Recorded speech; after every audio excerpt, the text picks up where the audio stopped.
Hey, this is Stephen Platinum, your friend in wrestling. Platinum versus Smackdown. This is from September 10th, 2021, and what a great show this was. They really showed out for Madison Square Garden. Of course, I feel bad that Zelina Vega was not able to wrestle, got cut for time. 9/11, seriously meaningful for her. Would have been nice to see her out there doing her thing in New York City. I saw that she was speaking today with the ceremonies that they're having for 9/11.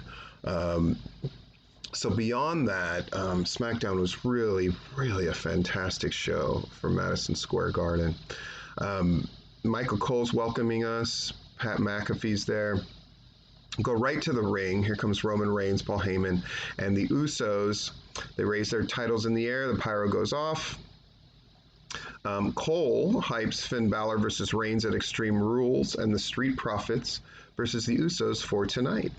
They're calling themselves the Bloodline, of course, and they enter the ring and raise their titles for more pyro. Reigns gives the strap to Heyman.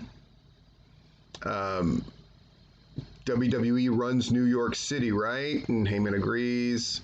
Who owns WWE? You do, etc., etc., etc. Here comes Brock Lesnar. Huge hype.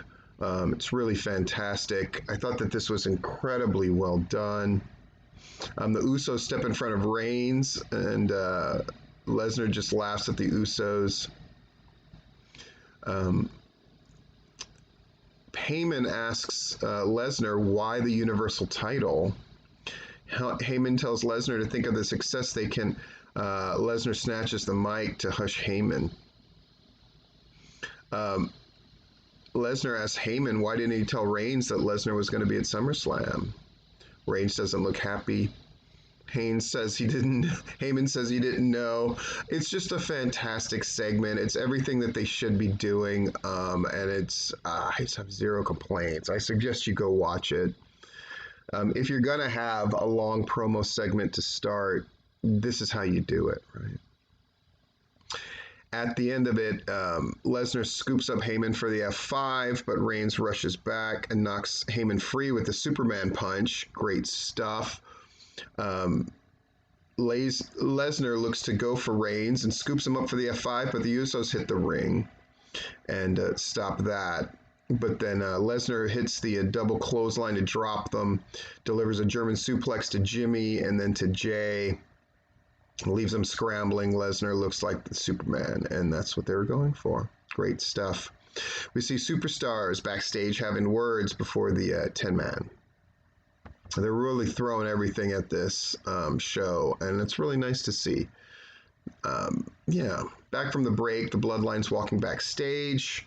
Kayla Braxton's trying to get comments, as you would, but they just keep walking into Roman Reigns' suite. Kayla asks Paul Heyman if Reigns will answer Brock Lesnar's challenge.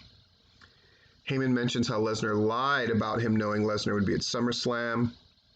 Stressed out Heyman. As one would imagine. Sami Zayn, Robert Roode, Dolph Ziggler, Otis, and Apollo Crews against the WWE IC champ, Shinsuke. We got Rick Boogs, Big E, Rey Mysterio, Dominic Mysterio. It's what you would think, but they do a really good job directing traffic at the end of this thing. This is a pretty much a feel-good show, and it really works. Big E catches Sami with the big ending, and Nakamura stops Crews from making the save, and so the babyfaces win this one. Lots going on during the match too. Really good stuff though, just really, really good. Kayla interviews Big E now, and he gives a shout out to the Knicks. What title is he going for with the Money in the Bank briefcase? And Big E says this might not be the last time we see him here tonight, because whether it's a WWE champion Bobby Lashley or Roman Reigns, he's coming for your neck if you have what he needs. Big E says he might show up on Raw next week, but it could be any night. You're going to feel his power. Great stuff, great promo, really feel good stuff. Still to come, they set up Edge versus Seth Rollins. We go back to the ring. Here comes Bianca Belair with her contract signing with Becky Lynch. She swings her hair, dances around the ring. We get a 9/11 video tribute. It's very well done. Of course, it's very well done. Back to it, Adam Pearce and Sonya Deville. Pearce gives her the contract.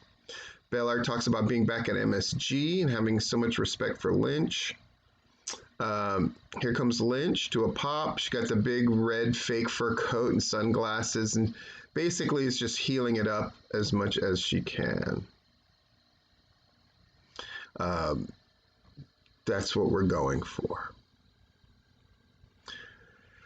At the end of it, they sign the contract, and that's that.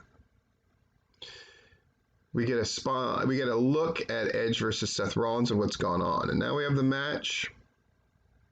It's a really, really, really good match.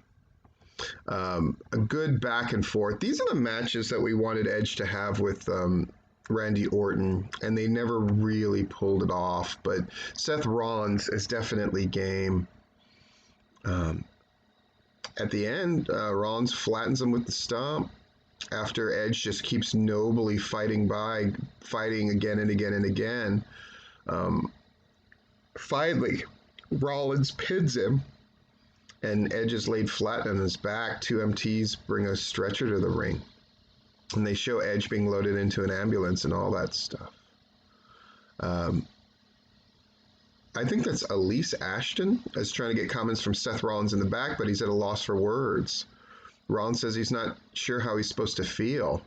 Maybe he doesn't feel anything at all, and he looks lost. Interesting take, and a way to hook and drag us to the next thing in Seth Rollins' saga. Roman Reigns is backstage with Paul Heyman and the Usos. Reigns is hyping up the Usos for their title defense. They tell him not to worry. They walk off. Heyman goes to speak, but Reigns interrupts. Says he saved Heyman. He repeats this and asks Heyman why didn't he tell him Brock Lesnar was going to be at SummerSlam. Reigns stares at Heyman, but Heyman doesn't answer. Back from the break, we get another one of the 9/11 tribute videos they've been airing, and it's fantastic. It's just a good vibe. The whole show is just impeccably done. It's really great. Smackdown tag team title match: Street Profits against the Usos.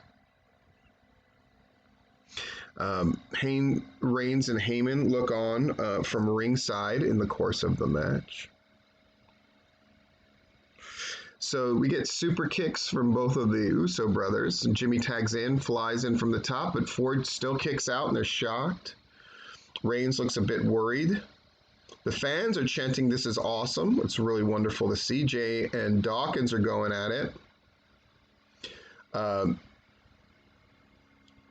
Jimmy flies again, but he catches knees. Jimmy realizes Dawkins is no longer legal.